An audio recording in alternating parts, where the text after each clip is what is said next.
Ushbu videoda siz nima uchun his-tuyg'ularimizni va kimgadir bo'lgan hurmatimizni ko'rsatish uchun aynan qarsak chalishimizni, qarsakni qanday qilib tarixda siyosat darajasida muhimlashib ketganini, nima uchun xohlamasak ham qarsak chalishimizni bilib olasiz. Avval tarixga qaraydigan bo'lsak, qadimgi Misrda qarsak chalish sevinch va ibodat belgisi sifatida turli xil marosimlarda ishlatilgan. Lekin qarsak chalishni siyosiy kuch sifatida qadimgi rimliklar ko'tarishgan.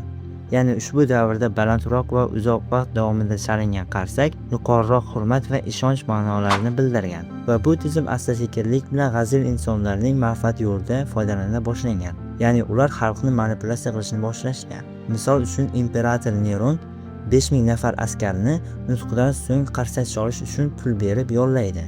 Yaqin tarixga qaraydigan bo'lsak, teatrlarda klakerlar paydo bo'ladi. Ya'ni ular qarsak chaluvchi yollanma guruhlardir. Hozirda esa bu yolg'on televizorlarga ko'chgan. Yaxshi, lekin aynan nima uchun qarsak? Nima uchun biz hushtak chalmaymiz? Xo'sh, buni bir necha jiddiy sabablari bor. Birinchi sabab bu samaradorlik.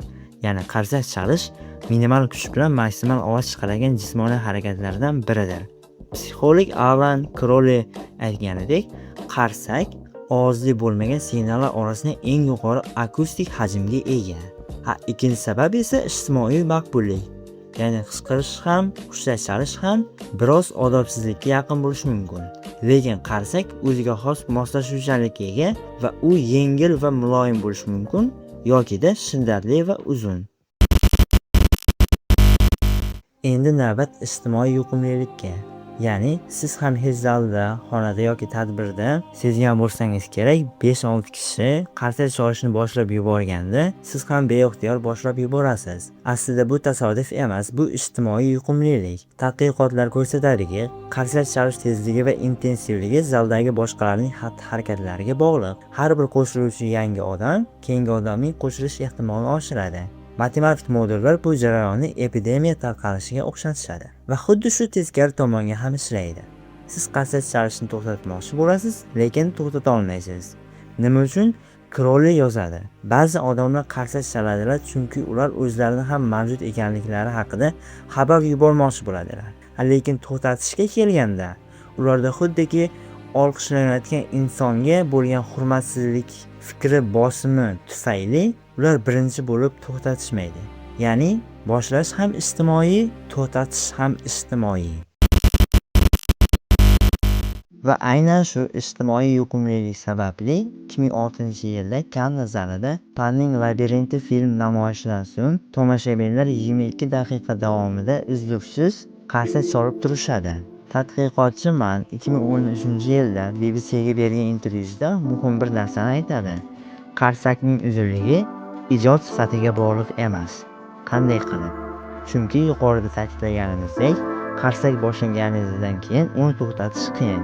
Chunki birinchi bo'lib to'xtatgan odamda xuddi film yomon edi degan taassurotni ko'rsatib qo'yishi mumkin. Demak, Cannes zalida 22 daqiqa davomida hech kim birinchi bo'lib qarsak chalishni to'xtatishni xohlamagan. Bu jamoa psixologiyasining zo'r namunasi. To'xtatishga ham, boshlashga ham katta jasorat kerak. Xulosa qilib aytganda, qarsak bu kam kuch bilan baland ovoz chiqarishning, minnatdorchilik bildirishning va birgalikda his-tuyg'ularingizni ko'rsatishning eng samarali yo'li hisoblanadi. Yana bir muhim ma'lumot shundaki, hozirgi raqamli dunyoda qarsak layklar, kommentariyalar va ulashishlar bilan o'rin almashmoqda. Birinchi navbatda ushbu videoni oxirigacha ko'rganingiz uchun o'z minnatdorchiligimni bildiraman. Agar hoziroq ushbu videomizga layk bosib, kanalimizga obuna bo'lib, kommentariyaga keyingi video qanday bo'lishi haqida tavsiyalaringizni yozib qoldirsangiz, qarsaklar chalgan bo'lardim.